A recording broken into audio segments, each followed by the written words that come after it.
اب انجینئر مرزا محمد علی کو کیا پتا بابا ہوتا کیا ہے؟ وہ تو اس کو تو حضرت جی جو پیچھے سے پیسے آ رہے ہیں نا اس کو تو وہ نظر آ رہا ہے، جو پیچھے سے پیسے آ رہے ہیں نا اس کو تو وہ نظر آ رہا ہے، جو پیچھے سے پیسے آ رہے ہیں نا اس کو تو وہ نظر آ رہا ہے، اس کو کیا پتا بابا ہوتا کیا ہے؟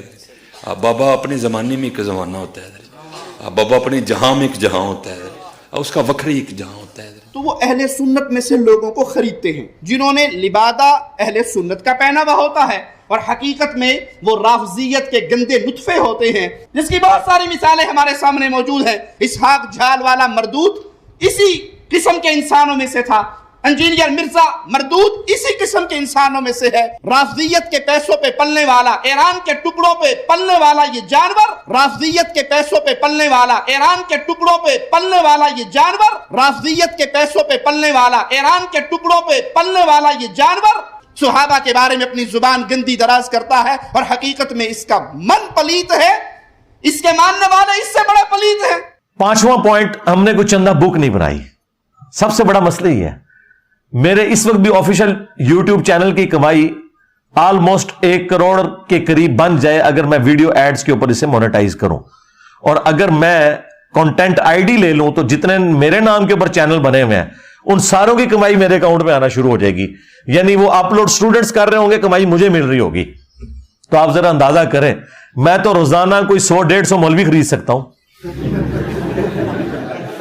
روزانہ، پورے سال کی تنخواہیں ایڈوانس میں دے کے، کوئی مسئلہ ہے میرے لیے؟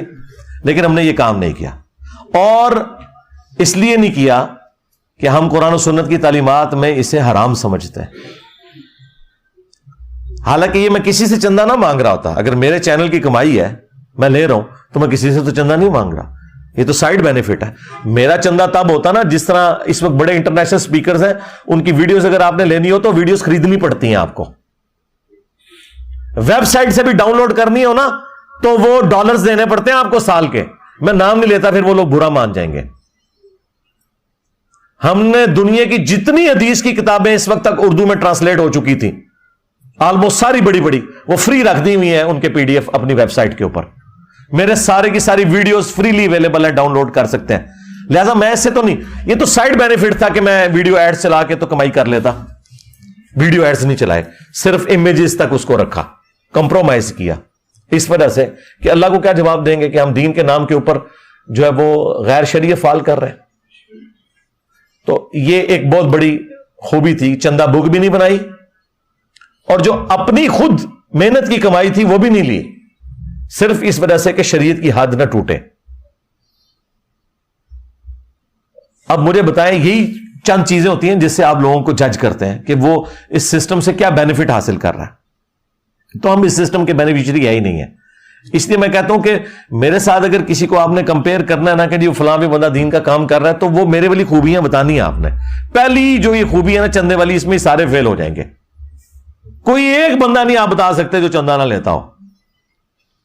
اور میں ان کے چندوں کو غلط نہیں کہہ رہا، یہ ذہن میں رکھیے گا، اگر وہ اپنی بیسک نیڈز تک اپنے معاملات کو کرتے ہیں تو ان کا حق ہے۔ مثلا طارق جمیل صاحب ہزاروں سٹوڈنٹس کو ان کی رہائش سپورٹ کر رہے ہیں، انہیں تعلیم دیتے ہیں، ان کا سال کا بجٹ 155 ملین ہے، سال کا بجٹ 10 لاکھ کا 1 بلین ہوتا ہے، 155 ملین ایک سال کا ان کا بجٹ ہے۔ یہ میں 2 سال پرانی بات کر رہا ہوں، اب نہیں مجھے پتا کیا ہے۔ ڈاکٹر ذاکر نائک کروڑوں میں چندے لیتے ہیں، انہوں نے اپنا بیت المال بھی قائم کر لیا۔ اور بھی آپ نعمان علی خان تو چھوڑ ہی دیں، کیا حالت ہے، اربوں میں ہے بات، کوئی ایک بندہ بھی نہیں ہے۔ ڈاکٹر سرار صاحب، ان کی جماعت چندے لیتی ہے، کوئی نہیں، آپ کوئی ایک نہیں۔ الیاس قادری صاحب، ان کا تو آج سے 10 سال پہلے اربوں میں چندہ تھا ان کا، چندہ بکس رکھی ہوئی ہیں، چندے باکسز رکھے ہوئے ہیں، ہم نے کوئی ایسی بات نہیں کی ہوئی۔ کیوں؟ اس لیے کہ ہم نہیں چاہتے کہ کوئی شخص ہمیں کل کو یہ تانا دے کہ یہ پیسے کمانے کے لیے اس نے سب کچھ کیا ہے۔ اب بھی اگر آپ کو یقین نہ ہے کہ ہم اپنی دعوت کے ساتھ مخلص ہیں تو اپنی عقل کا علاج کروائیں۔ ہاں، اس کے بعد پھر یہ لوگ یہ کہتے ہیں کہ جی اس سے یہود و نصارہ سے، ایجنسی سے فنڈنگ ہوتی ہے۔ یہود و نصارہ آپ کو یہ کہیں گے کہ قرآن بخاری اور مسلم پڑھو تو تم ہدایت پا جاؤ گے؟ ہاں. اور یہود و نصارہ کے ایجنٹ وہ ہیں جو کہتے ہیں قرآن ڈائریکٹ نہ پڑھنا گمراہ ہو جاؤ گے. ہاں. محمد لقمان کرک سے میں رمضان المبارک میں قرآن ترجمہ کے ساتھ پڑھنا چاہتا ہوں، آپ رہنمائی فرمائیں کہ کس مترجم کی تلاوت کروں. شکریہ. بالکل کسی مترجم کی تلاوت آپ نے نہیں کرنی، یہ بات یاد رکھیں. عام بندہ جب قرآن کا ترجمہ اٹھا کے اس میں غور و خوض شروع کرے گا، یہ گمراہی کا دروازہ کھلے گا. میری جان من، قرآن کریم اتنا لاوارث نہیں ہے کہ آپ اس کو بغیر قرآن کے ماہر کے پڑھنا شروع کر دیں. ڈاکٹری میڈیکل کی کتاب آپ بغیر ماہر کے نہیں پڑھتے، تو قرآن کریم بغیر ماہر کے آپ کیوں پڑھیں گے؟ ترجمے آپ کے لیے نہیں ہے، یہ طالب علم کے لیے، یہ انڈر کنسٹرکشن عالم کے لیے، جو ابھی زیر تعمیر ہے، یہ اس کی مدد کے لیے. آپ کو چاہیے آپ نے ترجمہ پڑھنا ہے تو کسی عالم دین کی زیر نگرانی پڑھیں. مجھے بتاؤ، اگر آج کوئی یہودی آ کے آپ کو کہنا قرآن نہیں پڑھنا مسلمانوں، یہ کتاب پڑھ کے انسان گمراہ بھی ہو سکتا ہے، تو ہم پورے ملک کے اندر ریلیاں نکالیں گے اس کے خلاف. اور آپ کا ہر مولوی ممبر پہ آ کے کیا کہہ رہا ہے؟ قرآن ڈائریکٹ نہیں پڑھنا گمراہ ہو جاؤ گے، ڈائریکٹ بخاری نہیں پڑھنی گمراہ ہو جاؤ گے. اور آپ کہتے ہیں سبحان اللہ، مفتی صاحب نے فرما دیا. یہ ہے یہود و نصارہ کے ایجنٹ. دوسرا، ایجنسیز کی آپ بات کرتے ہیں، چاہے انٹرنیشنل ایجنسی ہو یا اندر کی ایجنسیز ہو، آپ سمجھ سکتے ہیں کہ میرے جیسے آؤٹ اسپوکن بندے کو جو کسی کا لحاظ نہیں کرتا، وہ اس کو پیسے کی بنیاد کے اوپر خرید سکتے ہیں. عمران خان صاحب جب اپنی پیک کے اوپر تھے اور پوری فوج ان کے پیچھے کھڑی تھی، میں اس وقت بھی لحاظ نہیں کرتا تھا ان کی پالیسیز کا، آپ کو پتا ہے. ہاں، جہاں مولوی ان کے ساتھ زیادتی کرتے تھے میں دفاع کرتا تھا، لیکن جو فوج کا پالیٹکس میں کردار ہے میں اس وقت کرٹیسائز کرتا تھا. جب عمران خان صاحب اترے تو سارے دم دبا کے بھاگ گئے.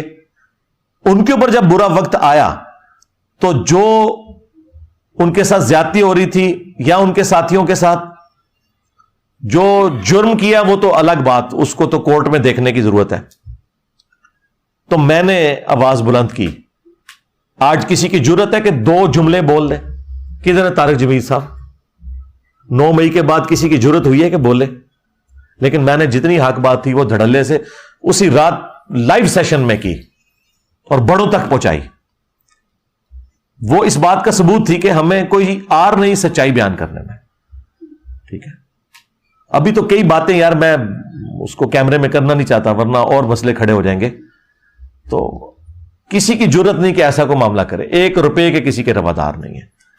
یا ہزاروں، اب تو میں کہہ سکتا ہوں لاکھوں لوگ ہو کے جا چکے ہیں. سب کو ریسرچ پیپرز فری دیے ہیں، سب کو دودھ پتی پلائی ہے فری. جو صبح جلدی آتے ہیں انہیں ناشتہ بھی کرواتے ہیں، سموسے بھی، سب کچھ اپنی جیب سے کرتے ہیں. یہ وہ واحد خانقاہ ہے توحید کی جہاں پر چندے لیے نہیں جاتے بلکہ اپنی جیب سے کھلایا جاتا ہے. ہاں، آپ یہ جو صوفیاء کی خانقاہوں کی بھی بات کر رہے ہیں نا کہ وہاں فری کھانا کھلایا جاتا ہے، نا نا نا نا جناب. جو بندہ آپ سے 1 لاکھ روپے لے کے آپ کو 1 روپے آپ کے اوپر لگا لے اور آپ یہ کہہ رہے ہیں وہ فری کھلا رہا ہے. آج داتا دربار کے چندے بند کر دیں، آج پاک پتن کے آپ چندے بند کر دیں. یہاں کوئی صفائی کرنے والا بھی آپ کو مل گیا تو مجھے پکڑ لیجئے گا. یہ دربار چل رہے ہیں چندوں کے اوپر، اور جدھر 150 بندہ صرف نوٹ گننے کے لیے بیٹھا ہوتا ہے شام کے وقت، اگر وہاں پہ 2-4 دیگیں جو لوگوں نے فری چڑھائی ہوئی ہیں وہ آپ کو کھانا کھلا دیتے ہیں تو آپ کیا کہہ رہے ہیں یہ بابا جی کر رہے ہیں؟ بابا جی تو خود آپ کے چندوں کے اوپر چل رہے ہیں. ہاں، باباؤں کے بابا آ گئے آپ. ہاں، تو یہ سارا فراڈ ہے. یہ آپ لوگوں نے کبھی غور ہی نہیں کیا تھا کہ آپ سے لے کر یہ سلطانہ ڈاکو والا کام کر رہے تھے. ہاں، امیروں سے لے کے غریبوں پہ لگا دیا. یہ غریبوں سے لے کے تھوڑا سا غریبوں پہ لگاتے ہیں اور کہتے ہیں جی وہ بابا جی کھلا رہے ہیں. کوئی بابا نہیں کھلا رہا بھائی،